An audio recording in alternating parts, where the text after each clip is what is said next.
Breaking news Adilabad జిల్లాలోని ఇంద్రవెల్లిలోని కేస్లాపూర్ జాతర ప్రారంభమైంది. అర్ధరాత్రి నాగోబా ఆలయంలో స్థానికులు మహాపూజతో జాతర ఉత్సవాలు ప్రారంభించారు. గోదావరి నుంచి తీసుకొచ్చిన పవిత్ర గంగాజలంతో నాగేంద్రునికి అభిషేకం చేశారు. ఆ తర్వాత ప్రత్యేక పూజలు నిర్వహించారు. మహాపూజలో అధికారులు, ప్రజాప్రతినిధులు పెద్ద ఎత్తున పాల్గొన్నారు.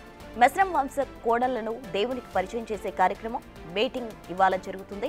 జాతరకు వచ్చే భక్తులకు ఇబ్బందులు తలెత్తకుండా ప్రభుత్వం భారీ ఏర్పాట్లు చేశారు.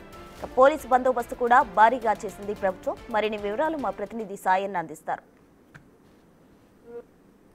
గిరిజనుల ఆరాధ్య దైవం నాగోబా జాతర ఉత్సవాలు నేటి నుంచి ప్రారంభమయ్యాయి.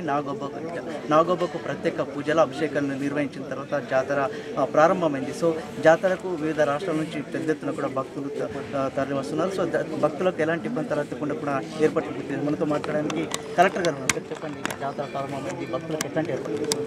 ఇక్కడ నాగోబా జాతర ఈరోజు ఇప్పుడు మహాపూజ తర్వాత ప్రారంభమైంది. ఇప్పటి నుంచి మళ్ళీ భక్తులు అందరూ కూడా దర్శనం కోసం వస్తున్నారు.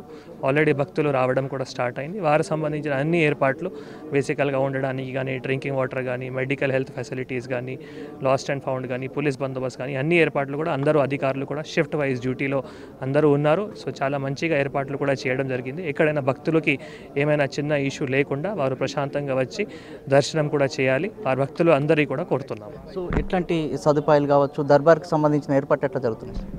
దర్బార్ సంబంధించిన మనం 31 తారీఖు దర్బార్ ఉంటుంది. దానికి సంబంధించిన పొద్దున బేసికల్గా మనం గౌరవ్ district in charge minister madam Seethakka madam and గౌరవ్ దేవాదాయ శాఖ మంత్రి వర్యులు కొండ సురేఖ మేడం వారు ఇద్దరు కూడా హాజరవుతున్నారు. సో దానికి సంబంధించిన మనం last year the action taken reports కానీ, అన్ని విఐపీస్ స్టేజ్లో ఇన్వైట్ చేయడం కానీ, మిగతా అన్ని ఏర్పాట్లు కూడా డిపార్ట్మెంటల్ స్టాల్స్ కానీ అవి అన్నీ కూడా పూర్తి స్థాయిలో కూడా కంప్లీట్ చేయడం జరిగింది. జాతరలో భాగంగా ఎంతమంది సిబ్బంది ఇక్కడ ఉండబోతున్నారు, ఎట్లా ఉండబోతున్నారు? సో సుమారుగా 30 డిపార్ట్మెంట్ సంబంధించిన వారికి షిఫ్ట్ పరంగా అందరూ సిబ్బంది కూడా ఉన్నారు. పోలీస్ సిబ్బంది కూడా 500 సఫిషియెంట్గా సిబ్బంది కానీ వారి మటీరియల్తో సహా ఆల్రెడీ జాతరలో 6 days జాతర 28 నుంచి 4 తారీఖు వరకు అందరూ కూడా డ్యూటీలో ఉన్నారు. సో మనతో మాట్లాడడానికి ఎస్పీ గారు ఉన్నారు, వారు మాట్లాడదాం. సార్ చెప్పండి సార్, భద్రత విషయంలో ఎట్లాంటి జాగ్రత్తలు చెప్పండి. తొలి భద్రత గురించి ఇక్కడ పోలీస్ డిప్లాయ్మెంట్ జరుగుతుంది. టోటల్ 500 మంది పోలీస్ సిబ్బంది కూడా డిప్లాయ్మెంట్ జరిగింది.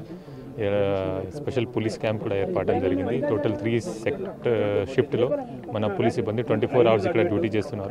ట్రాఫిక్ మేనేజ్మెంట్, క్రౌడ్ మేనేజ్మెంట్, కాకుండా టెంపుల్ లోపల బయట జాతర ఏరియాలో మొత్తం బందోబస్తు మేము ఏర్పాటు చేశాము. దాని డ్రోన్ సర్వేలెన్స్తో కూడా మేము నిఘా పెడుతున్నాము. ఇది కాకుండా CCTV కూడా టోటల్ 100 కెమెరాస్ పెట్టి crowd management and crime prevention గురించి మేము యాక్షన్ తీసుకుంటాము. Thank you. మొత్తానికైతే ఏదైతే నాగోబా జాతర మహాజాతర ప్రారంభమైన తర్వాత నాగోబా ఉత్సవాలు ప్రారంభమయ్యాయి. సో భక్తులకు ఎలాంటి ఇబ్బందులు తలెత్తకుండా కూడా అన్ని ఏర్పాట్లు కూడా పూర్తి చేశామని అంటున్నారు. ఎలాంటి అవాంఛనీయ సంఘటన జరగకుండా ఉండేందుకు పోలీసులు భారీ బందోబస్తును ఏర్పాటు చేశారు. కెమెరామెన్ భూమేష్తో సాయిలు, బిగ్ టీవీ, నాగోబా ఆలయం నుంచి.